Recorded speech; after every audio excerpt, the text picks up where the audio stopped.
হাম ও উপসর্গ থামছেই না প্রাণহানি। একদিনে আরও 12 শিশুর মৃত্যু হয়েছে। স্বাস্থ্য অধিদপ্তর জানিয়েছে গত 24 ঘন্টায় রাজধানীতে মারা গেছে 5 জন, রাজশাহীতে মৃত্যু হয়েছে 2 জনের। এছাড়া বরিশাল, খুলনা, ময়মনসিংহ ও সিলেটে 1 জন করে মারা গেছে। এ নিয়ে 15 মার্চ থেকে এই পর্যন্ত প্রাণহানি দাঁড়ালো 336 জনে। আক্রান্ত ও মৃতের সংখ্যা সবচেয়ে বেশি ঢাকা বিভাগে। গত 24 ঘন্টায় নতুন করে হাম ও উপসর্গ নিয়ে হাসপাতালে ভর্তি হয়েছে 1027 জন। হাম পরিস্থিতির সরেজমিনে আরও খবর জানার চেষ্টা করব। আমাদের সহকর্মীরা যুক্ত হবেন ময়মনসিংহ এবং বরগুনা থেকে। শুরুতেই যেতে চাই ময়মনসিংহে, সেখানে আমাদের জন্য অপেক্ষা করছেন সহকর্মী সাদিকুর রহমান। কথা বলবো সাদিকের সঙ্গে। সাদিক, গতকালও আপনার সঙ্গে কথা হচ্ছিল, আপনি জানাচ্ছিলেন আসলে ময়মনসিংহ কীভাবে হটস্পটে পরিণত হয়েছে এবং আশপাশের জেলাগুলো থেকে হাম উপসর্গ নিয়ে রোগীরা আসলে ময়মনসিংহে এসেই ভর্তি হন।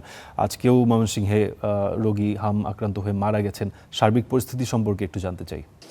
হ্যাঁ ফারদিন, আসলে গতকালকে যখন আপনার সাথে কথা হয়েছিল, তার মানে গতকাল থেকে 24 ঘন্টায় যে ভর্তির সংখ্যা সেটা ছিল 17 জন, এবং গত যে 24 ঘন্টা, সর্বশেষ 24 ঘন্টায় কিন্তু 40 জন ভর্তি হয়েছে নতুন রোগী।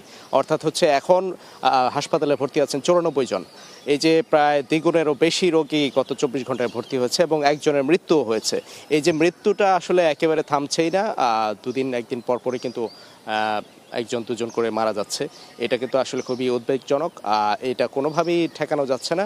এবং আরেকটা বিষয় জানিয়ে রেখে যে গত 24 ঘন্টা একজনকে কিন্তু রেফার করা হয়েছে ঢাকা মেডিকেল কলেজ হাসপাতালে, ওখানেও পাঠানো হয়েছে। অর্থাৎ এখানে কিন্তু দেখা যায় সর্বাত্মক চেষ্টা করা হচ্ছে। এবং জানেন যে ময়মনসিংহ মেডিকেল কলেজ হাসপাতাল এখানে একটি মাত্র যে হাসপাতাল, এই হাসপাতালের উপর নির্ভর করে আছে আরও কয়েকটি জেলা, যার ফলে এই সব জেলা থেকে এসে কিন্তু এখানে অনেক চাপ সৃষ্টি হচ্ছে। এমনিতেই রোগী ধারণ ক্ষমতার যে 3 থেকে 4 গুণ রোগী কিন্তু এই ময়মনসিংহ মেডিকেল কলেজ হাসপাতালে। এর মধ্যে আবার হামের যে আরেকটা বাড়তি চাপ, তার ফলে কিন্তু দেখা যায় যে একটা বিশাল হিমশিম খেতে হচ্ছে চিকিৎসকদের। এর মধ্যেও কিন্তু সর্বোচ্চ চেষ্টা চালিয়ে যাচ্ছেন এবং এ নিয়ে কিন্তু মৃতের সংখ্যা কিন্তু প্রায় 2 মাসে 27 জনের মৃত্যু হয়েছে। তো এই যে পরিস্থিতিটা, এটা খুব কিভাবে সমাধান হবে সেটা আসলে এখনই বলা যাচ্ছে না। চিকিৎসকরা সর্বোচ্চ চেষ্টা চালিয়ে যাচ্ছেন। এটাই ছিল সর্বশেষ। জি সাদিক, আমাদেরও আসলে আশা এবং দোয়া করা ছাড়া আর কোনো এই মুহূর্তে পথ দেখতে পাচ্ছি না। এবার একটু বরগুনায় যেতে চাই। অনেক আমাদের জন্য অপেক্ষা করছেন। অনেক, আমরা আসলে জানতাম বরগুনা তো আসলে হাম, ডেঙ্গু সব কিছুরই হটস্পট। আমি আসলে একটু জানতে চাই টিকা কার্যক্রম কি চলমান রয়েছে কিনা, এবং এই মুহূর্তে বরগুনার হাম পরিস্থিতি মোকাবেলায় যে সক্ষমতা সেটি আসলে কেমন?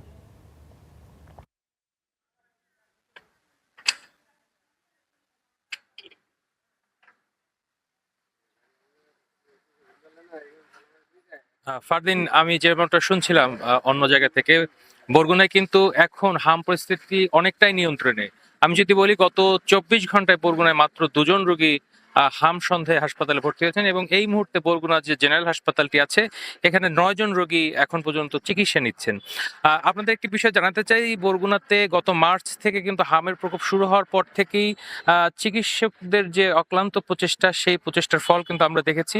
এবং বরগুনায় এখন কিন্তু অনেকটা হাম, আমরা বলতে পারি অনেকটা নিয়ন্ত্রণে নিয়ে এসেছে, এবং রোগীও কিন্তু আগের থেকে ক্রমশই কমে গিয়েছে।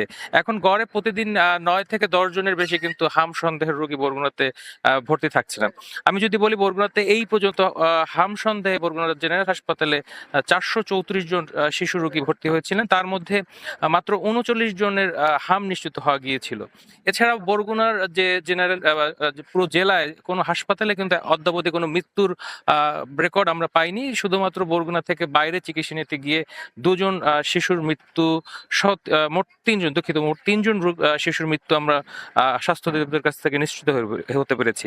এছাড়া আরেকটা আশার বিষয় হচ্ছে, বরগুনায় হাসপাতাল থেকে যে ভর্তি রোগী যারা হয়েছেন তাদের কিন্তু সুস্থতার হারও অনেকটা বেশি।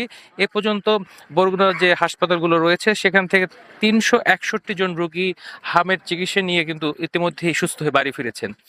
আরেকটি বিষয় আমি জানাতে চাই, বরগুনার যে স্বাস্থ্য অধিদপ্তর আছে তাদের সাথে আমরা কথা বলেছেন, তারা আমাদেরকে বলছিলেন যে এ পর্যন্ত আপনারা জানবেন নিশ্চয়ই যে সারা বাংলাদেশে যখন হামের প্রকোপ শুরু হয় তখন 18টি জেলায় হামের কিন্তু প্রথম কিন্তু হামের টিকাদান কর্মসূচি শুরু হয়। সেই অংশ হিসেবে বরগুনায়ও শুরু হয়েছিল গত 5 এপ্রিল থেকে।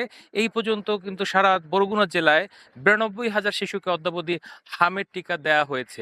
এতে চিকিৎসকরা আমাদেরকে বলছিলেন যে হামের কিন্তু প্রধান কারণ মানে প্রিভেনশন হচ্ছে টিকা এবং হচ্ছে স্বাস্থ্যবিধি মেনে নেওয়া। সেই ক্ষেত্রে কিন্তু অনেকটাই এখন হাম বরগুনা নিয়ন্ত্রণে রয়েছে। এ ছিল বরগুনা থেকে আমার কাছে সবশেষ। ফারদিন। জি, অনেক আপনাকে ধন্যবাদ আমাদের সঙ্গে যুক্ত হওয়ার জন্য।